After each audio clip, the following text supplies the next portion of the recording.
That's a harder part.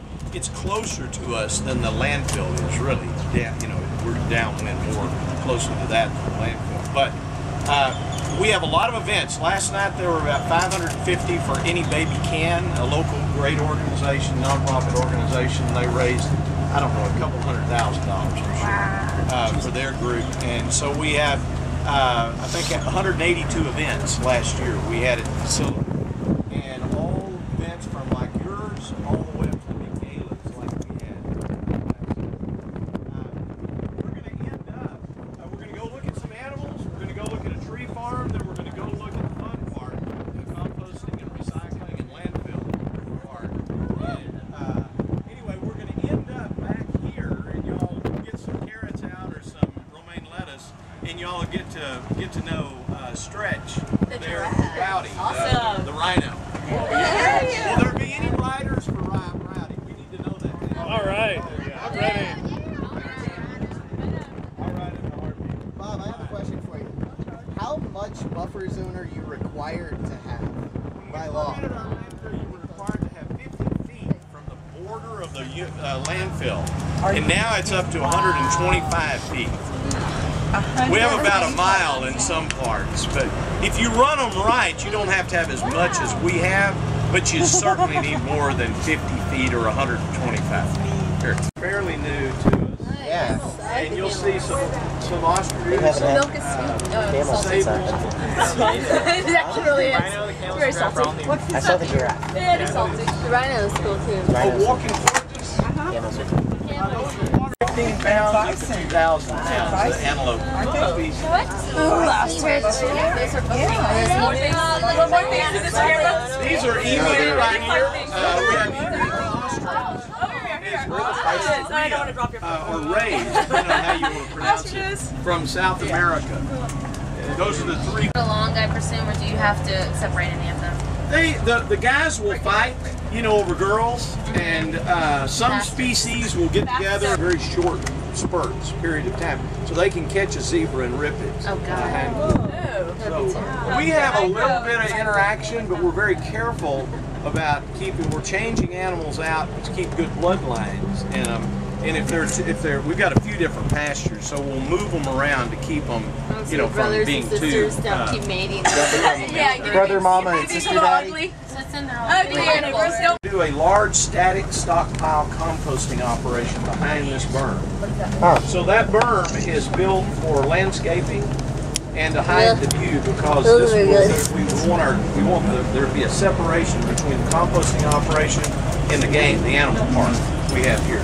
So when you drive by it in a minute, you'll look back to your right. You can see that area behind it. We use at this facility, we have several composting facilities. At this facility, we use active windrows, where they're small windrows. You're turning them on a regular active basis, and the composting process goes very, very quickly. Big, large static stockpiles is a lot slower, but it's a lot less expensive. So we're going to increase our composting operation significantly here, and we'll still do active, but we'll also do static pile, and that's behind this berm, and then that other great big berm you see over there. That big berm over there is 100% topsoil.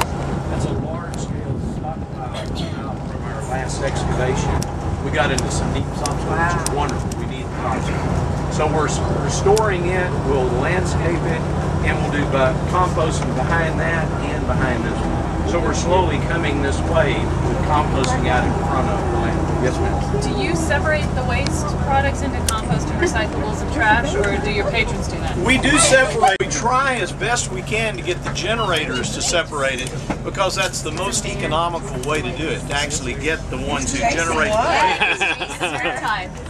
Springtime. Springtime. Yeah, he's chasing him. It's amazing. These critters out here, especially those, are very territorial. So this road may have divided the separation point of the territory of one place up. Oh, I want a picture of a buffalo. Here it comes. You're chasing me. You took the bus over.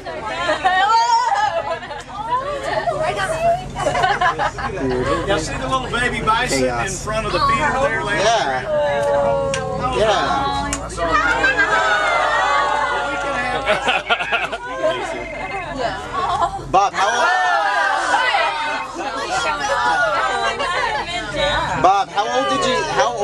you say the baby is? A week and a half? 10 days old. That's awesome. Yeah. Do you still have King George? Yeah. Yeah, you need to, there's a lever there. You need to pull that wheel all the way up. Once it's hitched on, We're going to get some pull the wheel out. cheetah to start off. So it's out of the way. You cow. Yeah. Oh, absolutely. No, Bridget.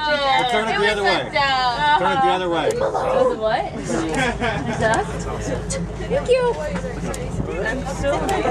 We start them off very small and grow them up to nice big 90-gallon, 100-gallon size pots. Some of them will be used here. Most of them will be sold in our Gardenville stores. So this is a good use for the property that we have, the buffer zone. This is a good use for a staff that gets moved around doing all different things, whether it's litter control or ranch work or the plants, the tree farm. Here we try to use a staff that we, depending on the time of the year, we can move them around. They're trained to do different things. And this is a great way to get urban forests going, to have lower cost trees to sell them through our stores. And this is the best producer of oxygen that we've got right here. Is this the use of your compost? Or do you No, sell your actually, compost? we'll use it when we plant the trees, but all of these trees are growing in pine bark. It's a neutral media, and the root systems are growing within that. And we can grow them better in pine bark at this stage because we're growing them so fast than we can our compost. Once they're in the ground, then we do compost treatment around them to hold as a wet blanket over the top of them, and it works great. But we're getting pretty, you can see how long those rows go back there. We're getting pretty serious in the tree business. How long have you been doing that, Bob? We've been growing trees for 3 years. The last year is just much, when y'all were here last year, I don't even know if I showed you. Yeah, 2 years ago. You went last year, okay. 2 years ago, we would have had the 5-acre deal over here. I'd had taken you off site to show you, so I don't think I showed you any tree farm stuff. I don't recall that. So we've gotten much more serious in the last 2 years at it, so you can see some of the work. Growing agaves. If the economy gets too bad, we'll be doing tequila. Always thinking ahead. North of that border.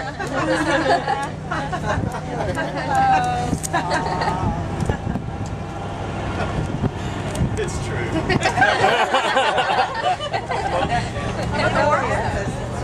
Yeah, oh no, it's because it's not Mexican. Well, we'll drink it on side. So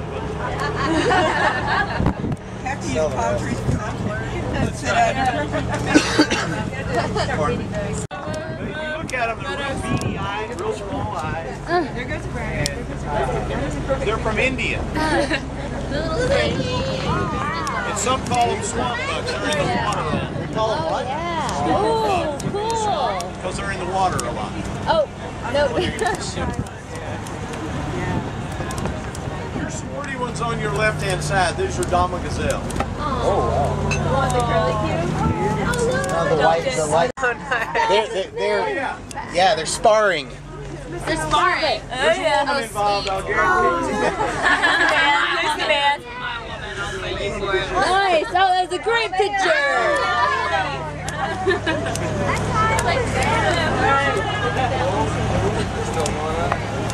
Yeah. He'll go after it for the long. They may, when y'all leave later, they may still be. There's a zebra up there.